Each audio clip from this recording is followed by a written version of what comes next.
Pregar, né? Abra a Bíblia comigo no livro de Salmos, número 69.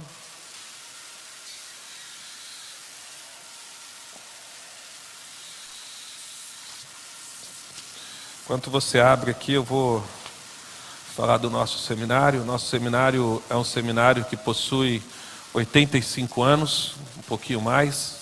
A gente tem diversos cursos na área de teologia, para professor de escola bíblica dominical, curso médio, curso avançado, e a gente tem agora o curso EAD, para aqueles irmãos que não podem se deslocar até Bauru.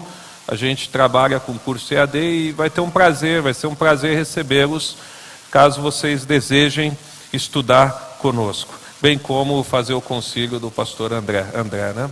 Lucas, amém. Ah, pastor Maria, eu sei, eu tenho o livro da tua esposa lá na minha... o glacê do bolo. Amém. Gente, vamos ler livro de Salmos, capítulo 69, a versão que eu utilizo é a NAA, 9 Almeida atualizada, e ela diz assim: salva-me, ó Deus, porque as águas me sobem até a alma. Estou atolado num profundo lamaçal que não dá pé. Entrei em águas profundas e estou sendo arrastado pela correnteza. Estou cansado de clamar e a minha garganta secou. Os meus olhos esmorecem de tanto esperar por meu Deus. Feche os seus olhos por mais um instante. Pai, graça nós te damos mais uma vez nessa noite. Pedimos ao Pai que o Senhor abra o nosso entendimento, que o Senhor fale a Deus ao nosso coração, que o Senhor revele a Tua palavra, que o Senhor abra o nosso entendimento, que o Teu nome seja glorificado e a Tua palavra seja pregada nessa noite. Em nome de Jesus. Amém. Bom, queridos, pensar nas Sagradas Escrituras é entender que toda a Bíblia aponta para a pessoa de Cristo Jesus. Quando nós estávamos cantando agora há pouco, o vocalista disse: o maior milagre Deus já nos deu. E de fato Ele nos deu, que é a pessoa do seu Filho, Cristo Jesus. E quando a gente pensa na Bíblia Sagrada, a gente pensa numa revelação progressiva de Cristo. Ao longo das histórias, através da Escritura, Deus vem revelando o seu Filho. No Antigo Testamento, as pessoas olhando para frente e aguardando com expectativa a chegada do Messias. Nós, agora, no tempo da graça, um tempo abençoado, a gente olha para trás, para a cruz de Cristo e o sacrifício de Cristo na cruz do Calvário. Então, olhar para o Salmo 69 é entender que ele é um salmo que se aplica primeiramente ao rei Davi, mas ele também é um salmo messiânico, porque partes desse salmo se aplica a Cristo Jesus. Esse salmo fala de um grito de angústia. Esse salmo traz porções que se aplicam ao nosso Salvador diretamente. É claro que parte desse salmo, versículos, alguns trechos desse salmo não se aplica a Cristo, como o versículo 5, quando Davi confessa que ele é um pecador, e nós sabemos que Cristo jamais pecou. Cristo foi provado em todas as coisas, no entanto ele não cedeu. Logo, nós temos um sumo sacerdote junto ao Deus Pai. Não mais o acusador, mas agora um advogado. Por isso que a palavra de Deus diz em 1 João: filhinhos, não pequeis, mas se pecais, tem um advogado junto ao Pai.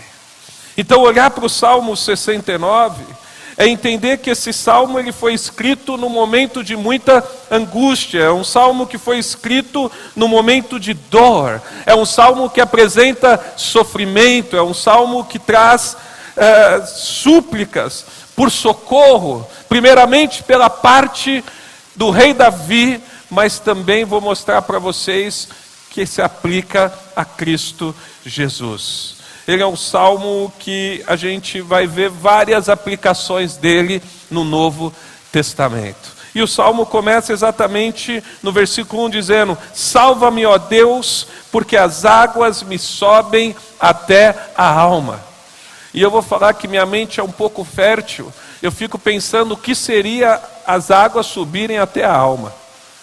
Porque a gente imagina as águas até a cintura, as águas até o peito, as águas passando a nossa cabeça, tudo isso fica fácil de imaginar. Mas quando a gente pensa em águas que sobem até a alma, eu não consigo imaginar uma outra cena, há uma força sobrenatural de uma água que puxa para um lado e para o outro. Eu confesso a vocês que alguns anos atrás, em uma das reuniões da associação da nossa região, a reunião aconteceu na cidade de Brotas. E no final da reunião eu fui nadar, porque quem vai em Brotas não nadar não foi em Brotas. Então eu levei meus shorts, fui tudo preparado para fazer a reunião, almoçar, despedir dos irmãos e ficar ali com o pastor um período. E eu fui nadar, só que aquele dia estava uma correnteza profunda, de maneira que a água meio que arrastava. Então foi preciso muito cuidado para entrar naquele rio. A lama do chão não permitia que os pés ficassem firmes, de maneira que a gente ficava se apoiando aonde era possível se apoiar. Eu não sei se você já foi num rio como esse. Eu não sei se você já foi numa praia onde as ondas são fortes e ela te derruba. Ou a correnteza da água é forte e ela te puxa de volta para o mar. Eu sei que quando a gente pensa numa visão como essa de águas que sobem até a alma, nós imaginamos uma correnteza puxando. Então Davi está mostrando nesse momento que ele se encontrava numa situação onde a correnteza da água era forte. Era um momento de angústia e de sofrimento, porque o que estava acontecendo com ele era mais forte do que ele podia se segurar ou se apoiar. Ele diz no versículo 2: estou atolado num profundo lamaçal que não dá pé. Eu fui criado na cidade, muito pouco de campo.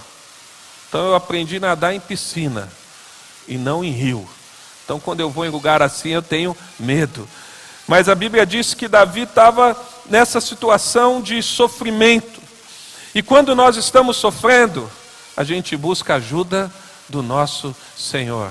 É claro que antes de vir aqui, eu dei uma pesquisada sobre a igreja e ouvi uma pregação do pastor Marinho, que ele dizia o seguinte: no momento do sofrimento, no momento das águas amargas, nós clamamos ao Senhor que se levanta e nos abençoa. Foi algo assim.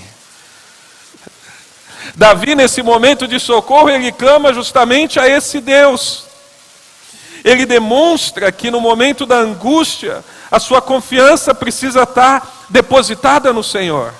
Ele não faz uma oração qualquer, mas ele faz uma oração onde ele pede socorro, onde ele pede alívio, onde ele pede a intervenção de Deus. São motivos de tristeza, são momentos de verdadeiras súplicas que são expostas nas linhas desse salmo.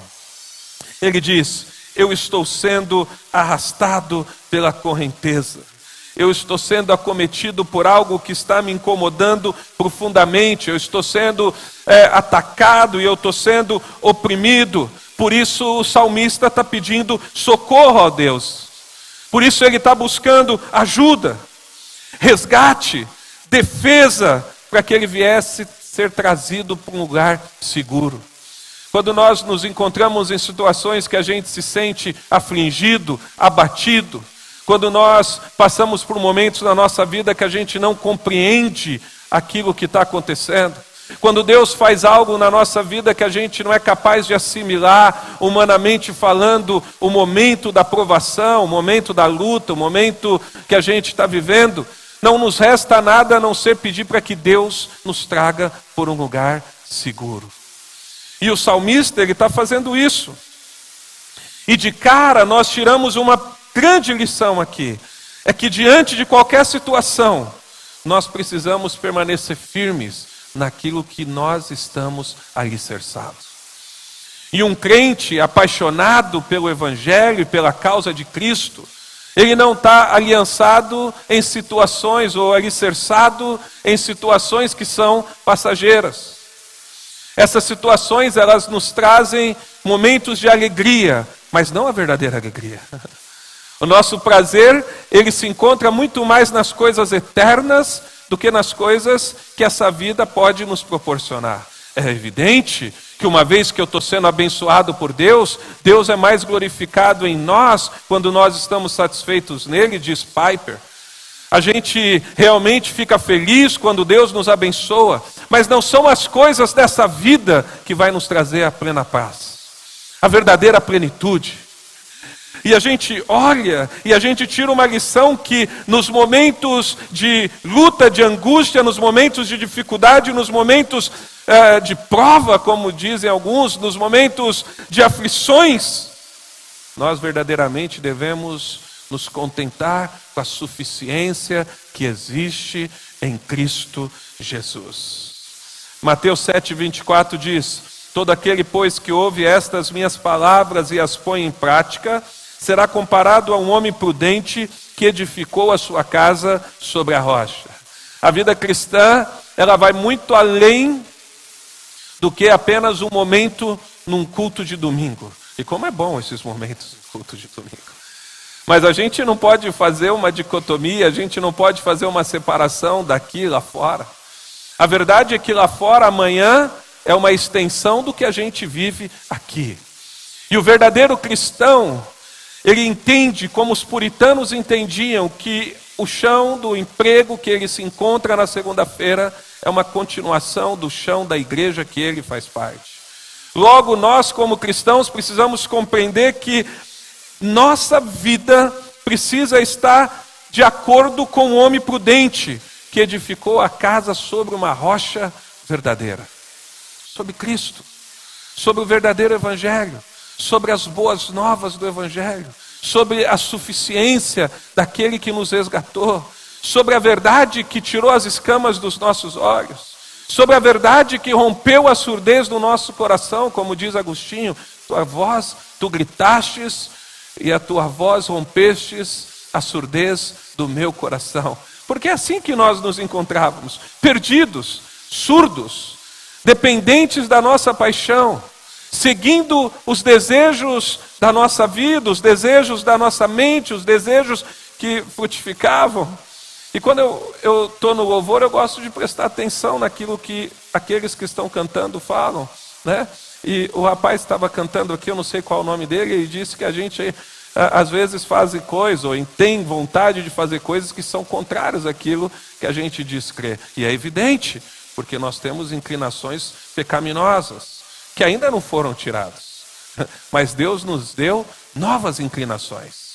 Inclinações voltadas a Deus. Mas a gente ainda tem aquela inclinaçãozinha pecaminosa que no momento da aflição quer chutar o balde.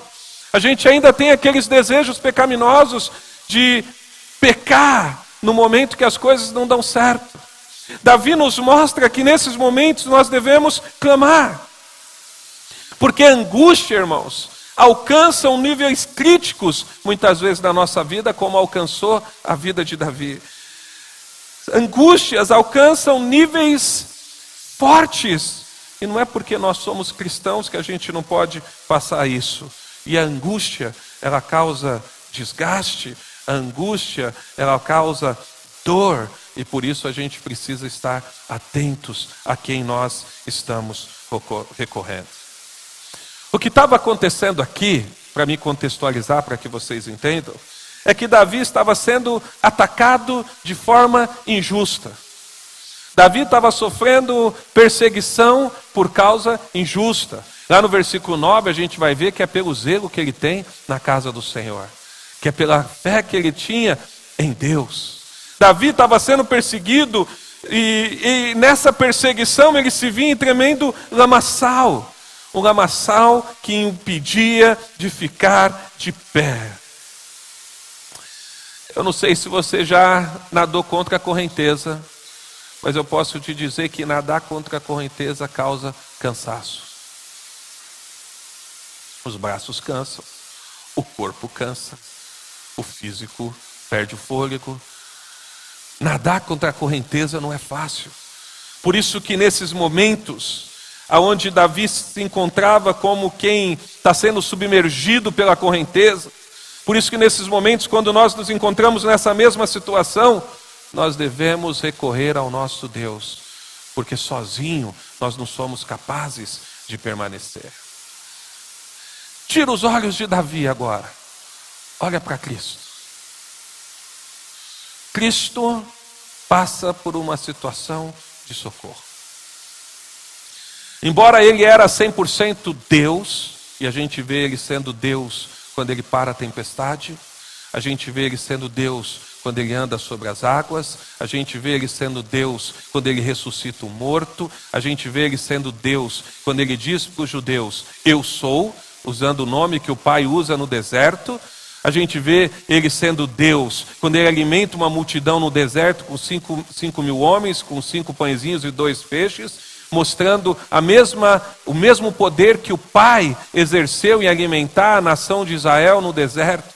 Então nós vemos Cristo sendo Deus em várias partes da Bíblia, mas a gente também vê ele sendo humano quando ele tem sono, quando ele tem fome, quando ele fica na cidade ali no poço para conversar com a mulher samaritana porque ele está cansado. A gente vê ele como homem quando ele está dentro do navio descansando. A gente vê ele sendo 100% homem, 100% Deus.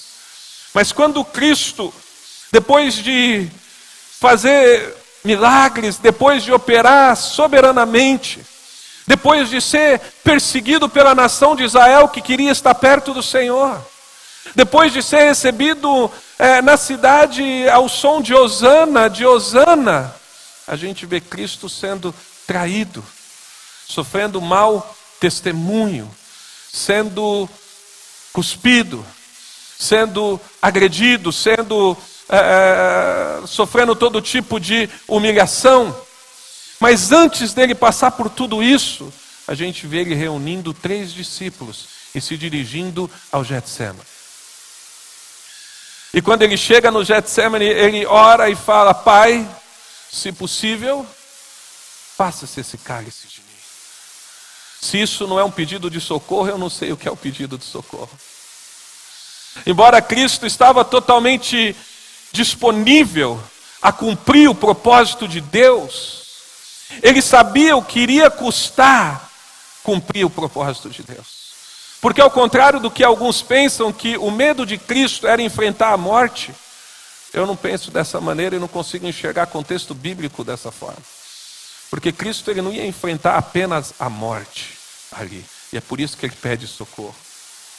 Quantas pessoas morreram na cruz naqueles dias? A cruz era a pior morte que tinha. O romano aplicava isso aos piores bandidos. Muitas pessoas morreram na cruz. Então não se tratava de morrer na cruz, embora morrer na cruz era um cumprimento, porque maldito é todo aquele que é pendurado no madeiro. Mas morrer na cruz naquele dia, pela pessoa de Cristo, significava que ele ia enfrentar pela primeira vez a separação dele com o Pai. Porque para ele levar o meu pecado e o seu, ele precisava ser separado de Deus. A Bíblia diz que o salário do pecado é a morte. Logo, para que eu tenha a vida de Cristo, o pecado tem que ter sido pago. Colossenses vai dizer que a nossa dívida foi rasgada. Para que Cristo pudesse rasgar, ele precisava cumprir, ele precisava morrer, ele precisava levar a nossa morte na cruz. Por isso que naquele momento que ele está na cruz, ele está falando o seu nome, ele está falando o meu nome, ele está falando Marinho, ele está falando Flávio, ele está falando André, ele está falando Leonor, ele está falando o nome daqueles que são salvos. Há uma substituição, mas antes ele fala, Pai, se possível, passa-se esse cálice de mim. Então esse Salmo 69 também nós podemos aplicar ao Senhor, que pede socorro, que fala, Senhor, Pai, se você puder me tirar, mas o que me impressiona é que ele diz, contudo, seja feita a tua vontade. A gente não é capaz de aguentar muitas provocações, né? Mas eu fico pensando o Filho de Deus na cruz e algumas pessoas passando, falando: ah, você não é o Deus, desce daí então. Você não é aquele que ia reconstruir o templo em 3 dias, desce daí então. Esse Senhor, o nosso Senhor, que salvou-nos, Ele estava ali sendo provocado, Ele estava ali sendo perseguido, Ele havia sofrido um julgamento injusto, e agora na cruz, as pessoas estavam satirizando a Ele. Alguns passavam ali e diziam: salvou aos outros, mas não pode salvar a si mesmo. Mateus 27:42 diz: e Ele salvou os outros e não consegue salvar a si mesmo? Ele é o rei de Israel? Se descer agora da cruz, creremos nele. Davi, perseguido pelo seu zelo com a casa de Deus. Cristo sendo odiado sem causa. Davi pedindo socorro ao Senhor diante da injusta e da angústia. Cristo orando ao Pai pedindo que, se fosse possível, passasse o cálice dele. Cristo sofre uma grande agonia. Mateus 26:38 diz: então ele lhes disse: a minha alma está tão triste que estou a ponto de morrer. Davi se encontrava em angústia, mas nada se compara com a angústia que Cristo estava sentindo. Uma angústia que ele diz: minha alma está tão triste, as águas me sobem até a alma. Minha alma está tão triste que eu estou a ponto de morrer. Fiquem aqui, ou ficai aqui e vigiai comigo. Ele fala isso para os discípulos, porque no momento que ele vai orar, os discípulos vão dormir. Eu fico pensando, se eles soubessem que seria a última noite com Cristo antes de ser crucificado. É como se a gente pensasse, se esse domingo que a gente viveu hoje fosse o último dia da nossa vida. Será que a gente tinha vivido da mesma maneira? Será que a gente tinha ficado em casa para assistir o culto pela internet? Será que eu ia assistir o culto fazendo comida? Será que eu ia assistir o culto respondendo na rede social? Porque ficar em casa, irmãos, é assistir o culto no celular ou na TV. Chegando mensagem pelo WhatsApp, com todo respeito àqueles que ali estão. Fazendo comida com a torneira aberta. Porque eu também fiquei em casa na pandemia. A diferença é que eu ficava pregando, mas eu estava em casa. Cristo se encontrava nessa situação, tão triste estava a alma dele, a ponto dele dizer em Mateus 27:46, por volta da hora 9, Jesus bradou em alta voz: Eli, Eli, lama sabachthani, Deus meu, por que me desamparastes? Esse era o sentimento. Um amigo meu disse que nesse momento que ele fala Deus meu, por que me desamparaste? Significa que Deus virou as costas para o filho. O filho estava carregando nossos pecados. E olhou para o mundo, olhou para mim, olhou para você. Por isso o filho estava desamparado naquela cruz, enfrentando a separação do Pai pela primeira vez, enfrentando o juízo de Deus naquela cruz, enfrentando a ira que é destinada a nós. Porque como o rapaz do louvor disse, a gente ainda tem vontades que são contrárias. E às vezes, nós damos vazões para essas vontades. E quando fazemos isso, somos merecedores da ira. Mas não recebemos a ira porque a justiça de Cristo cobre a nossa injustiça. Mas para que isso fosse possível, ele precisava sofrer na cruz. Ele precisava ser separado do Pai. Ele precisava se sentir desamparado. O salmista está num longo clamor, afirmando que está cansado. O salmista diz que, versículo 3, estou cansado de clamar, a minha garganta secou, os meus olhos esmurecem de tanto esperar por meu Deus.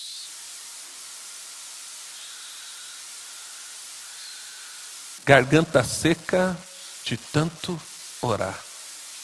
Há quem diga que orar é fácil, irmãos. Orar demanda esforço.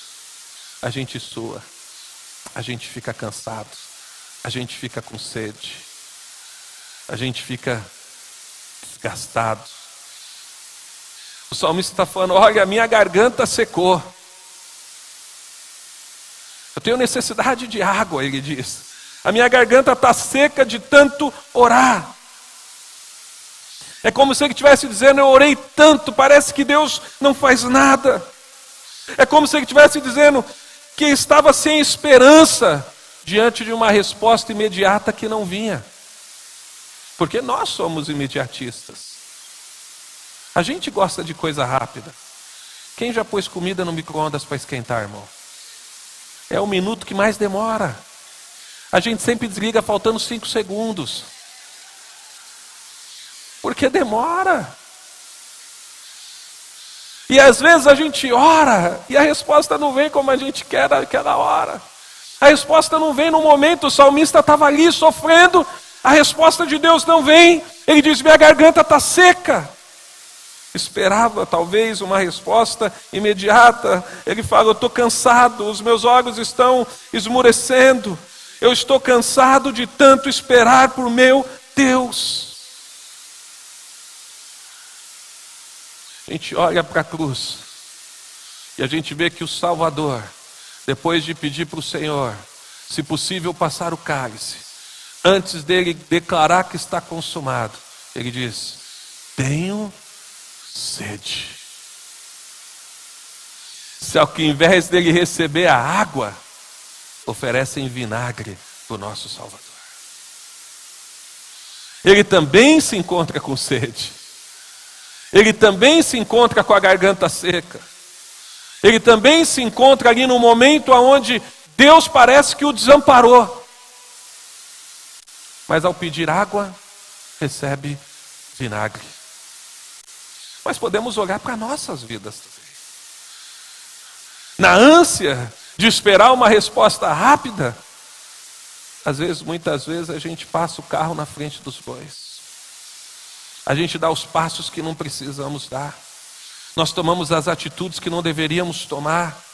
Nós tentamos resolver com as nossas mãos quando não deveríamos resolver. Nós tentamos fazer a vez de Deus quando não deveríamos fazer. Às vezes nós vamos orar até a garganta secar. Às vezes nós vamos sentir cansaço de tanto esperar. Mas é preciso olhar para Cristo na cruz do Calvário. É preciso olhar para o nosso Salvador e saber que nele há a suficiência. Nele há a paz que excede todo entendimento. Nele nós podemos colocar todas as coisas através da oração e súplica. Nele nós podemos confiar que os ouvidos não estão tampados, como disse o ministro do louvor aqui. Que a sua mão não está encolhida. Mas que nem sempre ele vai fazer como a gente quer. Porque para uma resposta de oração, a gente tem o silêncio, o sim e o não. E às vezes Deus silencia. E eu fico olhando para o salmista fazendo um clamor como esse, e eu vejo o silêncio de Deus acontecendo aqui. De tanto esperar, os olhos estão esmurecendo. Eu olho para Cristo na cruz e eu vejo o silêncio de Deus naquele momento onde Cristo está cumprindo com um propósito. E é preciso ser dito, esse era o plano A de Deus. Não teve outro. Quando o homem peca no jardim do Éden, e claro que eu me refiro a homem, eu estou me referindo a homem e mulher, mas a ordem foi dada para Adão. A mulher é enganada pela serpente, mas os olhos de ambos se abrem quando o homem come a fruta. Pode ler lá depois. Depois, Adão fala: a mulher que tu me destes. A mulher fala: a serpente me enganou. Ninguém assume a culpa, mas então Deus, ele sacrifica 2 animais, cobre com pele o homem. E aí Cristo dá a sentença: da semente da mulher virá aquele que pisará a cabeça da serpente. Ela ferirá o calcanhar, né? É isso? E ele pisará a sua cabeça. a primeira vez que aparece o Evangelho na Bíblia. A gente chama isso de proto-evangelho. É o primeiro prenúncio, o primeiro início da revelação da vinda do Messias, que da semente da mulher. Então a gente sabe, olhando para as Escrituras, que esse sempre foi o plano de Deus. A Bíblia vai dizer que antes da fundação do mundo, a Bíblia vai mostrar que Cristo sempre foi o plano. Às vezes a gente ouve, Abraão falhou porque mentiu. Ele contou uma meia-verdade, que Sara é a irmã dele. Ele só não falou que era casado com a minha irmã. A gente vai ver outros homens falhando, Jacó enganando o irmão, depois Deus muda a vida dele. Mas não foi que esses homens falharam e então Cristo veio. Acontece que todos eles apontavam para Cristo. E Cristo vem e sofre na cruz e tem sede na cruz. João 19, 28 diz: depois, sabendo que todas as coisas já estavam consumadas, para que se cumprissem as Escrituras, disse: estou com sede. E aí ele continua no versículo 4, o salmista: os que sem razão me odeiam são mais numerosos do que os cabelos da minha cabeça. São poderosos os que querem me destruir. Os que com falsos motivos são meus inimigos. Por isso tenho de restituir o que não roubei. Então o salmista diz: olha, sem razão me odeiam. João 15, 25 diz: para que se cumpra a palavra escrita na lei deles, odiaram-me sem motivo. A gente vê mais uma aplicação de Cristo desse salmo. Sem razão me odeiam. Se tem algo ou alguém que foi atacado em toda a história da humanidade, é Cristo. A sua verdade. O nascimento de Cristo foi atacado. As naturezas de Cristo foi atacado. Se ele era homem, se ele era Deus, não era homem, não era Deus. A gente já vê lá na igreja neotestamentária, João falando, o que os nossos olhos viram, o que com as nossas mãos apalparam, porque alguns ali eram docentistas, dizia que Cristo não tinha matéria. Tudo em Cristo foi atacado em todo o tempo. Tudo na história da igreja, na verdade do Evangelho, foi atacado. Eles odeiam a Cristo sem motivo. Ainda odeiam.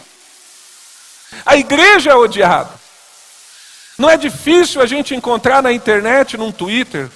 Eu gosto de Twitter, é a rede social que eu mais gosto, irmãos. Alguém falando: eu odeio só pelo fato de ser cristão. Não é difícil odiar os valores que nós defendemos.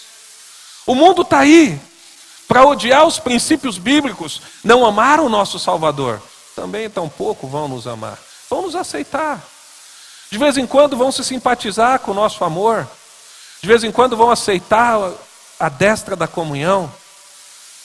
Mas nem todos vão aceitar a verdade do Evangelho. Cristo foi e é odiado. O salmista diz: olha, me odiaram sem razão, me odiaram sem motivo. E são muitos numerosos como os cabelos da minha cabeça. Se Davi tinha cabelo igual a nós, muitos numerosos. A não ser que ele fosse careca, né, irmãos? Aí seria poucos inimigos. Mas ele diz: foram muitos os que me odiaram. São muitos inimigos. São muitos os opositores à causa de Cristo. Eram e são muitos os inimigos da cruz de Cristo. Sem dúvidas, uma grande multidão. Diferentemente dos tempos passados, onde o Evangelho era perseguido apenas em países ocidentais, a gente vive um novo momento da história. Recentemente no Chile, colocaram fogo numa igreja. Estados Unidos queimaram Bíblia. Brasil, entraram numa igreja em Curitiba argumentando que eram questões políticas. Podiam ter entrado dentro de um centro espírita, podia ter entrado, não, mas foram na igreja. A gente vê perseguição em cima de perseguição da igreja. Nós estamos vivendo um novo momento da história agora do nosso lado, no Ocidente. E a tendência é piorar. E tem que ser, porque é isso que a Bíblia diz. A gente começa a ver que a obra, a igreja é odiada. Quando alguém comete um crime, irmãos, a pessoa cita o nome, jamais a religião. Quando é um crente, é pastor, é da igreja tal, é de tal lugar, é o endereço, é a referência, é o telefone, mesmo que não provaram nada ainda. Perseguição.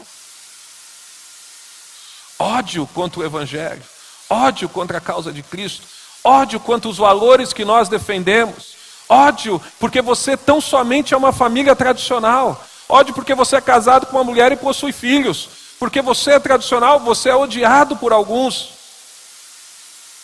sem motivo. Sabe que lá no prédio onde eu moro, em Bauru, eu moro num condomínio, de quarta-feira o pequeno grupo é na minha casa. E lá na garagem do meu prédio, fica as cadeiras, porque ninguém vai ficar com cadeira branca no meio da sala a semana inteira. Mas esses dias eu fui notificado por transportar uma pilinha de cadeira, sem encostar dos lados do elevador. Porque diz que eu usei numa hora errada, onde o elevador deveria ser forrado. Veja, irmãos, uma pilha de cadeira, não vai encostar nenhum lado da parede. Mas, porque eu utilizei o elevador, e eu falei para minha esposa, é uma perseguição religiosa. É sutil, mas é. Esse é o momento. A gente vive um momento da história terrível. No passado odiavam e ainda continua odiando. Os mesmos que receberam Cristo com honra foram os que gritaram, crucificam. Ainda em nossos dias, aqueles que dizem quem o amam, muitas vezes odeiam os princípios. Amar a Deus é mais do que confessar com os lábios, é abraçar essa causa, é querer morrer por essa causa, é viver por essa causa, é amar os princípios dessa causa. Então, uma lição que nós podemos tirar do que aconteceu com Davi e aplicar nos nossos dias, ou aplicar ao nosso Salvador, é que não devemos nos espantar se alguém não gostar, ou se alguém nos perseguir sem uma causa aparente, são somente porque nós somos cristãos.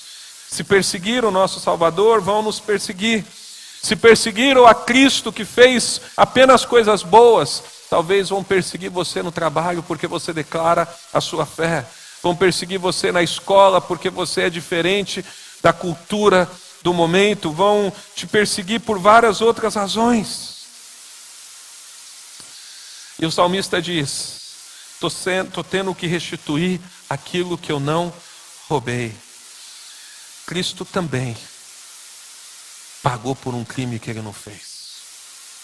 Eu morrer na cruz, irmãos, é mais do que merecedor. Por vezes eu cometo pecado. Por vezes eu tenho atitudes que eu não deveria ter. Por vezes eu tenho reações que eu não gostaria de ter, mas que inflama. Que vem quando eu falo, meu Deus, o que eu estou falando? O que eu estou fazendo? Qual o motivo desse nervosismo? É fruto do pecado. Porque o pecado está mais profundo do que a escolha. E ali, às vezes, a gente manifesta, então, eu morrer na cruz, justo. Se Deus me mandasse para o inferno agora, talvez você vai se chocar com o que eu vou dizer. Também seria justo. Porque eu sozinho não posso satisfazer a santidade dele. Mas Cristo cumpriu a lei. Cristo fez o que nós não éramos capazes de fazer. Cristo fez tudo o que precisava ser feito. Eu luto todos os dias contra o pecado. Eu falo para o povo da minha igreja que, embora a salvação não são pelas obras, uma fé ela não pode ser morta. Nós temos que buscar a santidade todos os dias. Buscar ser um crente melhor todos os dias. Mas eu sou consciente que eu dependo da justiça de Cristo. Eu sou consciente que eu não sou capaz sozinho. Cristo morrer na cruz, injusto. Eu morrer na cruz, justo. Então Cristo paga por um crime que ele não cometeu, para que eu pudesse gozar da presença de Deus. Para que eu pudesse entrar num domingo como esse aqui e louvar e cantar e glorificar o nome de Deus. Alguns mais empolgados, mais soltos, levantam a mão. Outros mais tímidos. mas de cada um na sua forma, glorificando e agradecendo a Deus, porque Cristo morreu na cruz. Então, ele sofre uma sentença que era o nosso castigo, e nos dá novas inclinações para poder buscá-lo. Já no versículo 5, a gente vê uma parte do Salmo, e eu não vou pregar o Salmo inteiro não, irmãos, não assusta, embora o Marinho falou que eu posso pregar até às 10. No versículo 5, que horas que acaba o culto, pastor? 9 horas mesmo? Tá. No versículo 5, não aplica a Cristo, aplica a nós. Olha o versículo 5, por favor. Tu, ó Deus, bem conheces a minha insensatez, e as minhas culpas não te são ocultas. Não sejam envergonhados por minha causa os que esperam em ti, ó Senhor Deus dos exércitos. Nem por minha causa sofram vexames os que te buscam, ó Israel.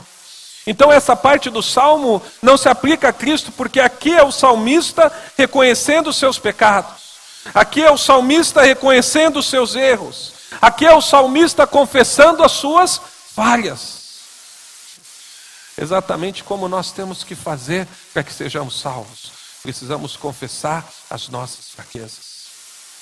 Precisamos abrir mão do nosso orgulho e dizer: Pai, pequei contra ti. Pai, pequei com os meus olhos. Pai, pequei com meus lábios. Pai, pequei com minha cobiça. Pai, pequei porque andei fora do teu caminho. O salmista reconhece. Embora diante dos homens e da perseguição que ele estava sofrendo, ele era uma pessoa inocente das acusações que estava sofrendo, contudo, ele era pecador diante de Deus. Vocês já viram o arrependimento de Davi no Salmo 51? Pai, contra ti pequei, somente contra ti pequei. É verdade isso? Claro que é. Quando a gente olha num fim último, todo pecado é contra Deus. Mas quando a gente olha de uma maneira mais focada, ele pecou contra o marido de Betseba. Ele foi assassino, porque ele colocou o homem na frente da guerra. Ele cobiçou a mulher, por ser rei, ele tomou a mulher para si. Ninguém sabe se ele não fosse rei, se a mulher ia ceder, mas porque ele era rei, e ela tinha que vir. Mas no fim último, Davi pecou contra Deus. Todo homem, para ser salvo, o pré-requisito é o arrependimento ao pecado. É a confissão. Aquele que confessa, alcança misericórdia. O salmista, ele confessa os pecados. Ele diz: Pai, bem conhece a minha insensatez. É engraçado porque a gente é capaz de esconder do homem os nossos pecados.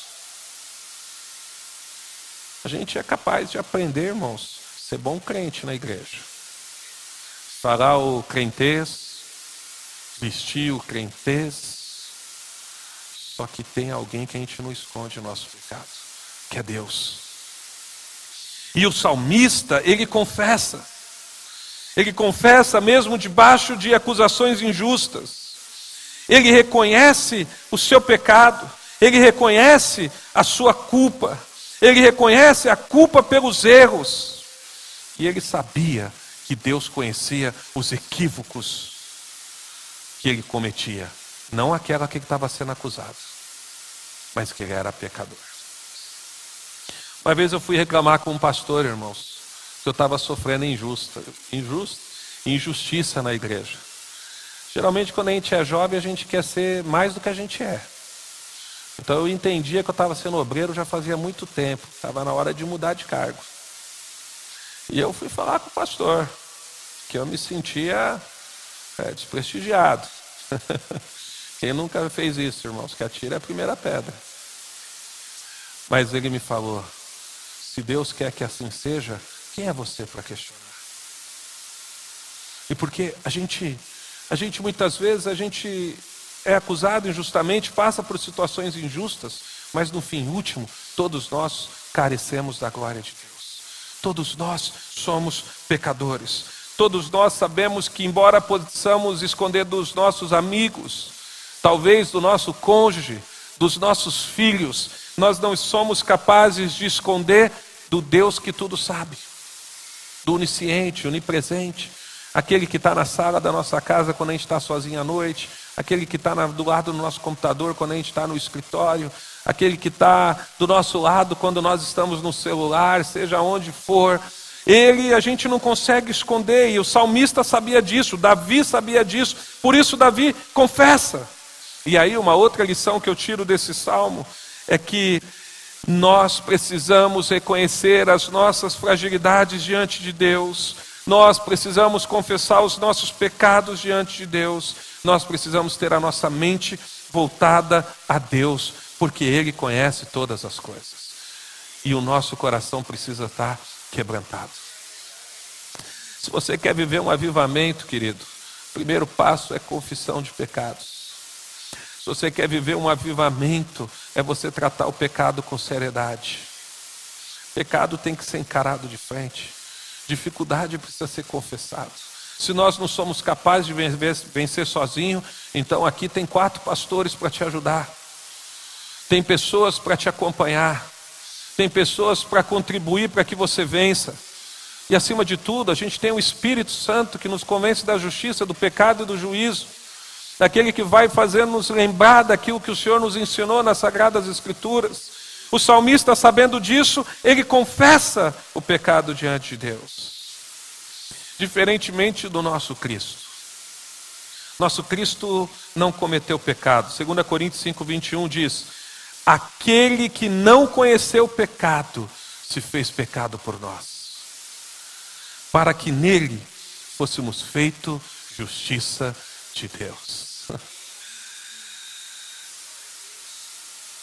Davi não queria ser motivo de frustração para os que esperam em Deus. Os verdadeiros cristãos não querem ser motivos de vergonha para a causa de Cristo. Versículo 6 diz: não sejam envergonhados por minha causa os que esperam em ti, ó Senhor dos exércitos. Davi não queria envergonhar a causa de Deus. Até ali o Messias não tinha aparecido. Nós não podemos e não devemos envergonhar a causa de Cristo.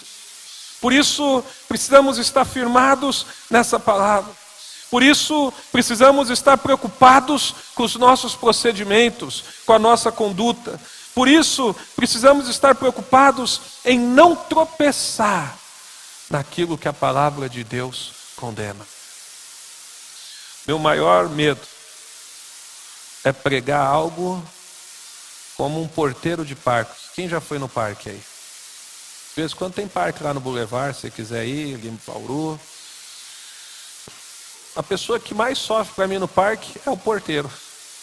Ele vê a gente se divertindo, ele vê a gente andando lá na montanha-russa. Eu não ando mais, mas já andei. Ele vê a gente pulando, mas ele mesmo não brinca. E quando brinca, não é na hora que a gente está brincando. Nós temos a verdade, nós temos a palavra, nós temos as boas novas, e nós precisamos desfrutar das boas novas. A gente não pode jamais envergonhar a causa de Cristo. É como aquele porteiro que não está brincando. Nós temos a suficiência do nosso Salvador. Um dos princípios batistas é o sacerdócio universal. Todos nós podemos dobrar os joelhos diante de Deus.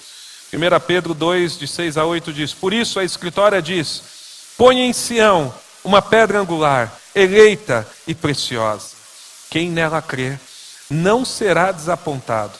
Assim, para os que credes, ela é preciosa, mas para os descrentes, a pedra que os construtores rejeitaram foi colocada como a pedra principal, a pedra angular, e como pedra de tropeço e rocha que causa a queda, porque eles tropeçam na palavra por serem desobedientes, mas para isso também foram destinados. Vou traduzir para vocês, queridos. Talvez esse texto seja algo que Jesus é a principal pedra. Ele é a pedra de esquina, ele é a principal rocha. Quando nós estamos alicerçados nessa pedra, nós somos como homens prudentes. Vem o vento, vem a tempestade, vem a chuva, nós permanecemos de pé, firmes, porque o Senhor nos sustenta. Aqueles que creem nessa pedra, ela é uma pedra preciosa. Mas para aqueles que não creem, ela é uma pedra de tropeço. Ela é uma pedra que vai trazer ruína. Na primeira vinda de Cristo, ele encarnou nesse mundo num estado de humilhação. Nasceu numa manjedoura, de uma família pobre. Porque a oferta que foi dada pelos seus pais, Maria e José, foi 2 rolinhas. 2 rolinhas era uma oferta de alguém que era pobre. Ele nasceu numa família pobre. Não só porque ele nasceu numa manjedoura. Foi morto, crucificado, ressuscitou ao 3º dia. Está ao lado da destra de Deus. Mas quando Cristo vier buscar a sua igreja, não vai ser mais no estado de humilhação. Porque o pai, pouco antes de ser crucificado, o filho, um pouco antes de ser crucificado, ele diz: Pai, glorifica-me com a glória que eu tinha contigo antes da fundação do mundo. Diferentemente da primeira vinda de Cristo, que é um estado de humilhação, e o povo de Israel rejeitou a principal pedra, João 1,11 diz: Ele veio para os seus, mas os seus não o quiseram. E aí 1,12 diz: Mas a todos quanto receberam, Deus o poder de serem feitos filhos de Deus, a saber, foram feitos filhos de Deus. Esse Cristo que foi rejeitado, porque o povo de Israel esperava um governo político, um homem poderoso que fosse libertar Israel da escravidão de Roma, e aí vem um homem falando de um outro reino, um reino que não é desse mundo, um reino que é chegado, mas que ainda não tinha chegado. E ele é rejeitado. Mas quando Cristo voltar para buscar a sua igreja, não vai ser mais no estado de humilhação. Vai ser a eternidade entrando nesse tempo presente nosso. Vai ser um caos. Todo olho verá. Aqueles que estão em Cristo, vivo, num piscar de olhos, encontrarão com Cristo nos ares. Os mortos já vão ter ressuscitado e encontrado com Cristo. O Senhor vai vir e de um lado ao outro todos verão. E aqueles que tropeçaram na principal pedra agora vão ter que confessar, não para salvação, mas para condenação, que Ele é o Rei dos Reis, Senhor dos Senhores. Aqueles que se negaram a se prostrar diante dEle, agora vão ter que se prostrar, porque todo joelho se dobrará diante dEle. Nós podemos dobrar os nossos joelhos mediante a graça, mas também mediante o juízo para aqueles que rejeitam. Então, Davi sabia. E ele confessa os pecados. Cristo é a nossa verdade. Que Ele seja uma pedra preciosa para nós, e não uma pedra de tropeço.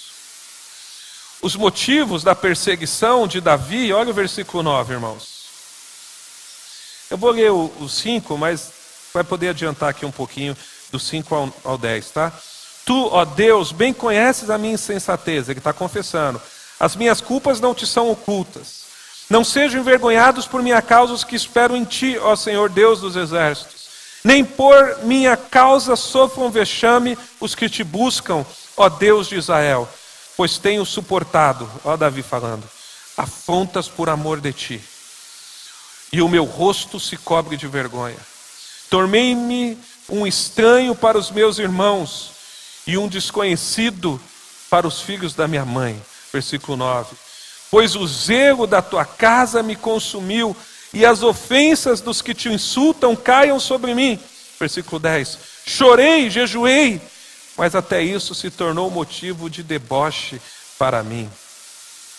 Davi tinha se humilhado, Davi tinha se vestido de pano de saco para buscar o Senhor. Ele chorou, ele jejuou, mas a devoção dele estava incomodando os outros em Israel.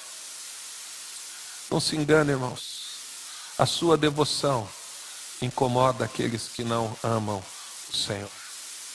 A sua oração, a sua busca por Deus. Aqueles homens estavam fazendo de tudo para impedir a devoção de Davi. Riam dele, satirizavam, tiravam sarro. Ele jejuou, se devotou diante de Deus, mas isso foi um insulto. Nós não podemos nos espantar, nem ficar assustados, se a gente for mal falado por nossas atitudes e pelo nosso louvor a Deus. Porque muitas vezes a gente vai ser insultado pela fé que nós temos. Eu conheço um homem que foi mandado embora porque ele se tornou pastor. E o chefe dele falou: o dia que você virar pastor, eu te mando embora. Não se tratava dele ser competente ou não. Se tratava dele servir a Deus ou não. Insulto. Davi estava sendo insultado.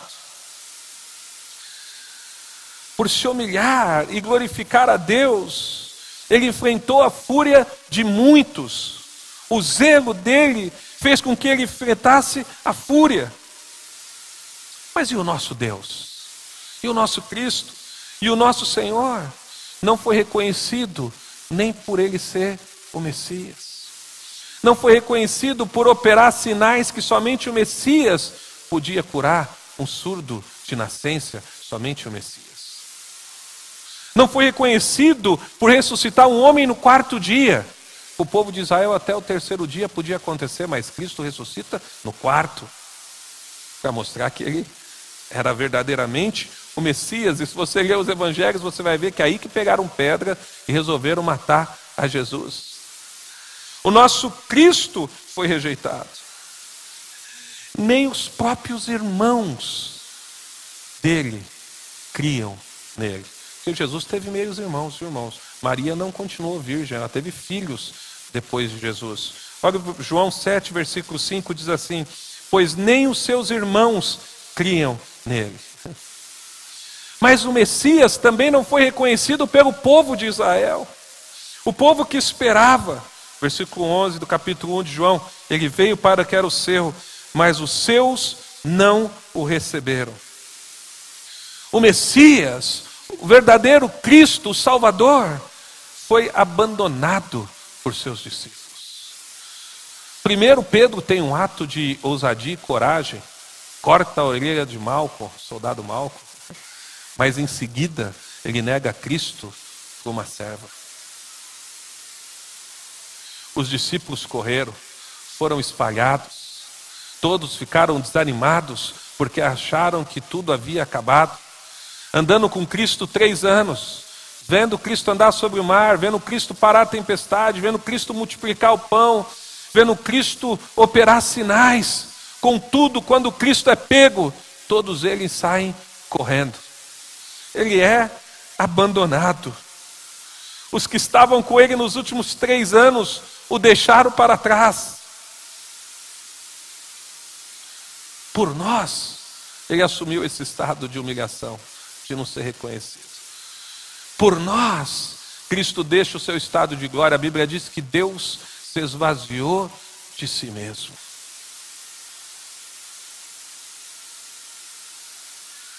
Suportou todo tipo de ofensa, irmãos. Afronta. Vou te falar uma coisa. Acho que mais do que ter apanhado, para mim, ato de maior humilhação é alguém cuspir no rosto de outra pessoa, pois cuspiram na face de Cristo. Sabe o que fizeram também? Rasgaram as vestes dele. Hoje em dia está comum o povo andar pelado. Os irmãos postam no Instagram foto direto, seminu. Eu não entendo, mas é comum. A sociedade se perdeu. O secularismo chegou na igreja também. Aqui não. Lá na minha eu tenho uns probleminhas. Então a gente vê, mas Cristo, um homem santo, deixaram o nu. Rasgaram as suas vestes. Crucificaram. João 10:32 diz assim: Jesus lhes disse: eu vos mostrei muitas boas obras da parte do meu Pai, por qual delas quereis me apedrejar? Era alguém que tinha zelo pela casa do Senhor. Espantou os vendedores.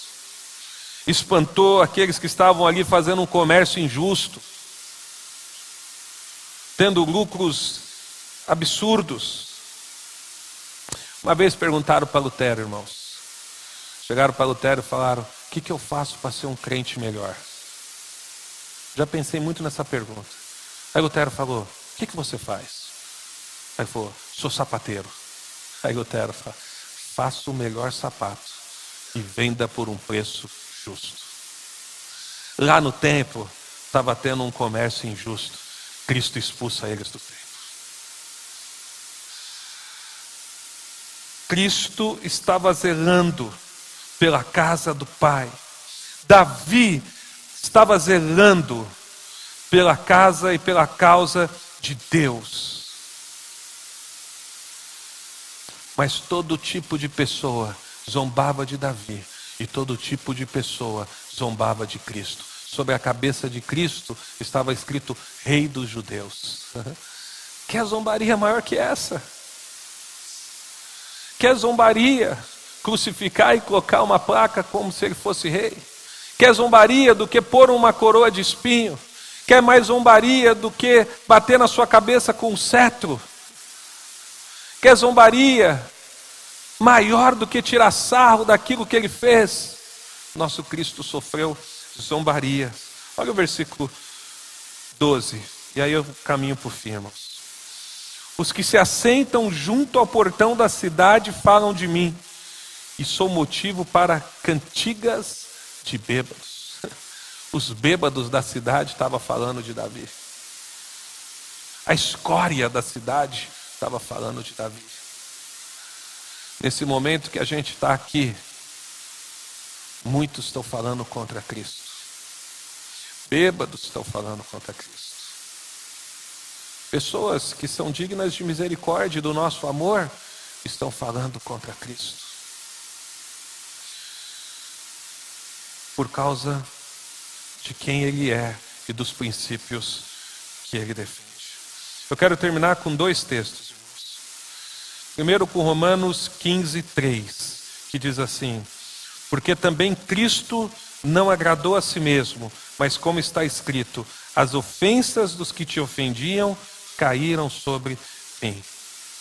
Cristo assumiu nossos pecados, assumiu a nossa culpa, assumiu a nossa dívida, padeceu pelos nossos erros. E agora, Ele abriu o nosso entendimento acerca dele. Agora, Ele nos deu compreensão das boas novas. Agora, Ele nos mostrou que nós devemos sofrer pela causa dele. E Ele não espera nada menos de nós do que uma vida para a glória dele. 1 Coríntios 10, 31, quer comais, quer bebais, quer façais qualquer outra coisa, façais para a glória de Deus. Quando nós entendemos o Evangelho, tudo fica claro para nós, que nós não somos capazes de satisfazer a justiça de Deus, mas agora pela misericórdia e a justiça de Cristo, agora pelos méritos de Cristo, que Ele conquistou na cruz, nós podemos se achegar diante de Deus. Então eu preciso viver intensamente para o meu Senhor, porque Ele cumpriu a minha sentença. Então eu sei que aqui tem muitos convertidos. Eu escutei a igreja cantar. Para mim não tem nada mais bonito do que a igreja cantar.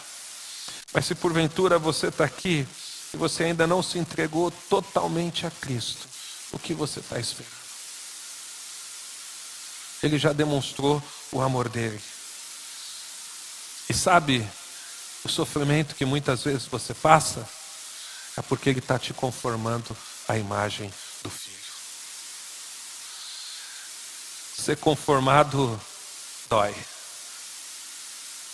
Ser mudado dói. Ser poldado por Deus dói. É quando a gente tem que corrigir um filho. É quando a gente tem que falar não, é ensinar. Meu primeiro filho, irmãos, eu era duro, minha filha. Segundo filho, já fiquei mais mole. Terceiro, minha esposa até briga comigo. Não sei o que eu vou ser como vô. Mas uma coisa eu sei, não é fácil falar não. O Rafael, meu filho mais novo, ele aprendeu a falar por favor. É por favor, viu? Pai, por favor, só um pouquinho. Se eu quero assistir um pouquinho, por favor. Você fica com o coração partido. Mas às vezes eu preciso falar não. O Flavinho, quando ele dá as bolas fora nele da escola, eu preciso guardar o play dele. Às vezes eu preciso pegar o celular e eu sei que ele tem uns amiguinhos para conversar. Eu sei que ele tem as coisinhas dele, mas eu endureço. Vai falar, dá o celular, guarda o videogame. Você não vai jogar. Você não pode jogar. Não é fácil, mas eu estou ensinando. Eu estou doutrinando. Eu estou mostrando para ele que ele precisa ter um bom caráter, fazer boas escolhas. Então esse Cristo que morreu na cruz, nós estamos sendo conformados a ele. A Bíblia diz em Hebreus que o Pai repreende ao Filho a quem ele ama. Então às vezes ele está nos corrigindo, ele está nos conformando, e a gente precisa se entregar, se render. Ah, Deus, muda, quebra esse vaso se for preciso, mas faz um vaso de honra, restaura o que precisa ser restaurado.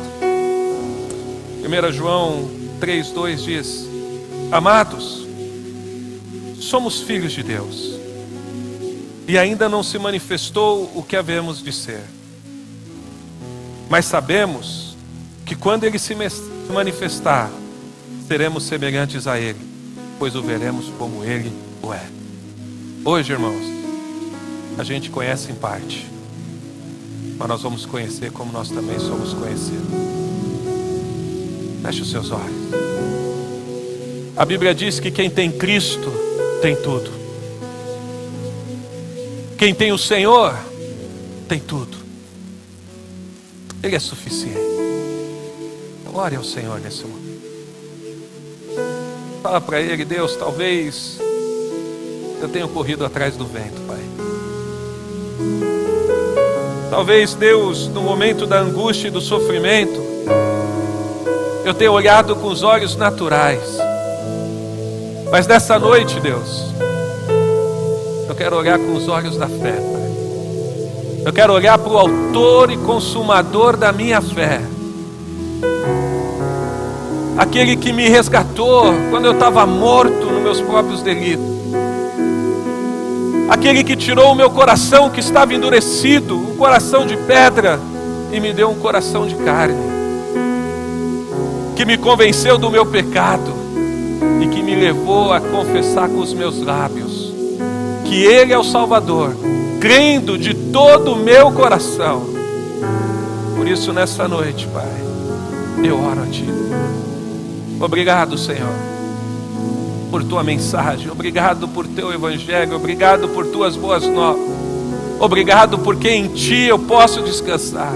Obrigado porque em Ti eu tenho uma certeza de que um dia eu estarei por toda a eternidade.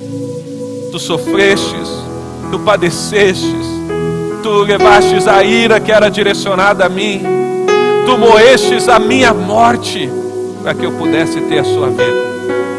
E agora, Pai, eu espero Sua volta, não mais no estado de humilhação, mas no estado de glória. Por isso nessa noite eu glorifico a Ti, ó Pai, e Te confesso como meu Senhor e meu Salvador, em nome de Jesus, ó Deus.